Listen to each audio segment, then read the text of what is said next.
అందుకే పెద్దవాళ్ళు ఒక మాట చెప్తారు, నీ జీవితం పండాలి అంటే నీకు పూజ వచ్చా రాదా వదిలేయి, నీకు వేదం తెలుసా తెలియదా వదిలిపెట్టేసేయి, నువ్వు ఉపనిషత్తులు చదువుకున్నావా చదువుకోలేదా వదిలిపెట్టేయి, రామాయణ భారత భాగవతాలు తెలుసుకున్నావా లేదా వదిలిపెట్టేయి, దక్షిణామూర్తి యొక్క మూర్తిని చూస్తూ కూర్చోవడం నేర్చుకో, అదొక్కటి నేర్చుకో చాలు.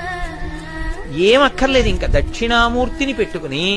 రోజు కాసేపు ఆయన్ని చూస్తే చాలు. మీకు నేను ఇంకా విచిత్రమైన విషయం చెప్పనా, సంటి పిల్లలు కొంచెం కొంచెం పెరిగి పెద్దవాళ్ళు అవుతున్నప్పుడు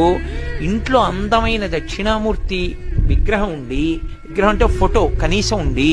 పిల్లలు కాసేపు దాని అలవాటైతే పెద్దవాళ్ళు ఒక మాట చెప్తారు, నీ జీవితం పండాలి అంటే కళ్ళు చెప్పి